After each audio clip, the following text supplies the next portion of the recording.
Hi friends, ಎಲ್ರಿಗೂ ನಮಸ್ಕಾರ. Perfect stitch Kannada YouTube ಚಾನಲ್ಗೆ ನಿಮಗೆ ಎಲ್ರಿಗೂ ಸ್ವಾಗತ. ಬನ್ನಿ, ವೈಟ್ ಥ್ರೆಡ್ಡು ಮೇಲ್ಗಡೆ ಕಾಣಿಸ್ಬಾರ್ದು ಅಂದರೆ ಯಾವ ಥರ ಕ್ಲೀನ್ ಮಾಡ್ಕೊಬೇಕು ಅನ್ನೋದನ್ನು ತೋರಿಸ್ತೀನಿ. ಈ ಥರ ನಟ್ಟನ್ನು ನಿಧಾನವಾಗಿ ಬಿಚ್ಚಿಟ್ಕೊಳ್ಳಿ. ಈ ನಟ್ಗಳನ್ನ ಮಿಸ್ ಮಾಡಿಕೊಂಡ್ರೆ ನಿಮಗೆ ನಟ್ ಅನ್ನೋದು ಮತ್ತು ಅಡ್ಜಸ್ಟ್ ಮಾಡೋದು ಕಷ್ಟ ಆಗುತ್ತೆ. ಅದಕ್ಕೆ ಹುಷಾರಾಗಿ ನಟ್ಟನ್ನು ಬಿಚ್ಚಿ ಇಟ್ಕೊಬೇಕಾಗತ್ತೆ. ನಟ್ಟನ್ನು ಬಿಚ್ಚಿ ಈ ಥರ ಪ್ಲೇಟ್ನ ರಿಮೂವ್ ಮಾಡಿ ಒಂದು ಪೇಂಟ್ ಬ್ರಷ್ನ ತೊಗೊಳ್ಳಿ. ಪೇಂಟ್ ನೋಡಿ, ಅಲ್ಲಿ ಯಾವ ಥರ ಥ್ರೆಡ್, ಆ ಥರ ಥ್ರೆಡ್ ಸಿಗಾಕೊಂಡ್ರೆ ನಿಮ್ಗೆ 100% ವೈಟ್ ಥ್ರೆಡ್ ಮೇಲೆ ಕಾಣಿಸುತ್ತೆ, ಅಥವಾ ಥ್ರೆಡ್ ಪದೇ ಪದೇ ಕಟ್ಟಾಗ್ತಿರುತ್ತೆ. ಈ ಥರ ಒಂದು ಪೇಂಟ್ ಬ್ರಷ್ ತೊಗೊಂಡು ನೀವು ಡಸ್ಟ್ ಎಲ್ಲ ಕ್ಲೀನ್ ಮಾಡ್ಕೊಳ್ಳಿ. ಕಂಪಲ್ಸರಿ ನೀವು ದಿನಕ್ಕೆ ಇದನ್ನು 2 ಸಲ ಮಾಡಲೇಬೇಕು. ನೋಡಿ ಎಷ್ಟು ಡಸ್ಟ್ ಇದೆ ಅಂತ. ಕ್ಯಾನ್ವಸ್ದು ಮತ್ತು ಥ್ರೆಡ್ದೇ ಅದು ಡಸ್ಟು ಎಷ್ಟು ಕೂತಿರುತ್ತೆ ಅಂದರೆ, ಒಂದಿನ ಕ್ಲೀನ್ ಮಾಡಿಲ್ಲ ಅಂದ್ರೇ ತುಂಬ ಡಸ್ಟು ಕೂತಿರುತ್ತೆ. ನೋಡಿ, ಸಣ್ಣದೊಂದು ವೈಟ್ ಥ್ರೆಡ್ ಎಲ್ಲಿ ಸಿಗಾಕೊಂಡಿದೆ ಅಂತ. ನಾವು ಬ್ರಷಲ್ಲಿ ಆ ಥರ ಮಾಡಿದಾಗ ಮಾತ್ರ ನಮಗೆ ಅದು ಈಚೆ ಬರುತ್ತೆ. ನಾವು ಏನಕ್ಕೆ ಕಟ್ಟಾಗ್ತಿದೆ ಅಥವಾ ವೈಟ್ ಥ್ರೆಡ್ ಏನಕ್ಕೆ ಬರ್ತಿದೆ ಅಂತ ನಮಗೆ ಗೊತ್ತಾಗಲ್ಲ. ಬ್ರಷಲ್ಲಿ ಆ ಕಡೆ ಈ ಕಡೆ ಮಾಡಿದಾಗ ಅಲ್ಲಿ ವೈಟ್ ಥ್ರೆಡ್ಡು ಬರುತ್ತೆ.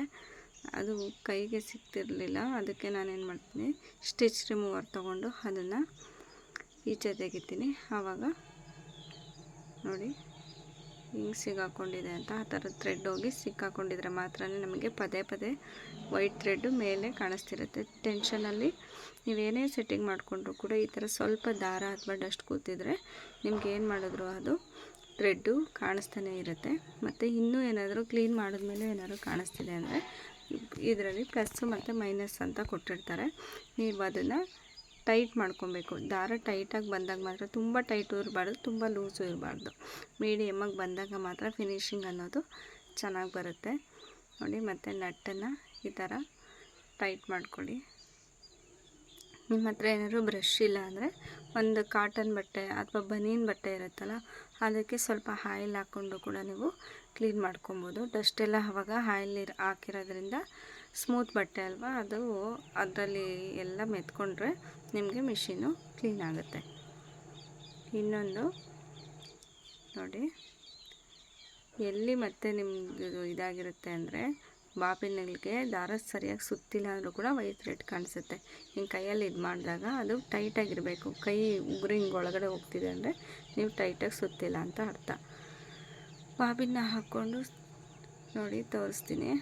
ಫಸ್ಟು ಯಾವ ಥರ ಥ್ರೆಡ್ ಬರ್ತಿತ್ತು, ಇವಾಗ ಯಾವ ಥರ ಥ್ರೆಡ್ ಬರುತ್ತೆ ಅಂತ ಚೆಕ್ ಮಾಡೋಣ. ಇನ್ನೂ ಏನಾದರೂ ಡಸ್ಟ್ ಇದೆಯಾ ಅಥವಾ ಕರೆಕ್ಟಾಗಿ ಬರ್ತಿದೆಯಾ ಅಂತ ಹೇಳಿ ಚೆಕ್ ಮಾಡೋಣ.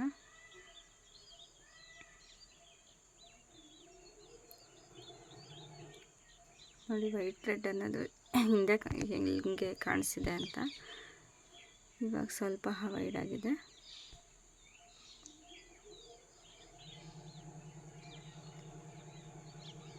ಇವಾಗ ವೈಟ್ ಥ್ರೆಡ್ ಅನ್ನೋದು ಮೇಲ್ಗಡೆ ಬರ್ತಿಲ್ಲ, ಕಾಣಿಸ್ತಿದೆ ಅನ್ಸುತ್ತೆ ನಿಮಗೆ.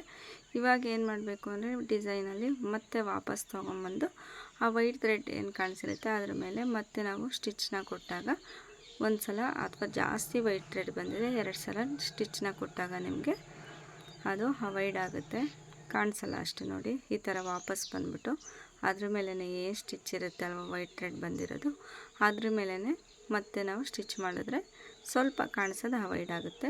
ಇಲ್ಲಾಂದರೆ ಸ್ಟಿಚ್ ರಿಮೂವರ್ ತಗೊಂಡು ಅದನ್ನು ಬಿಚ್ಚಿ ಮತ್ತೆ ಕೂಡ ನೀವು ಹಾಕ್ಬೋದು. ನಾನು ಈ ಥರ ಅದ್ರ ಮೇಲೇ ಒಂದು ಸಲ ಅಥವಾ ಇನ್ನೂ ಏನಾದ್ರು ಕಾಣಿಸ್ತಿದೆ ಅಂದರೆ 2 ಸಲ ಸ್ಟಿಚ್ನ ಕೊಡ್ತೀನಿ.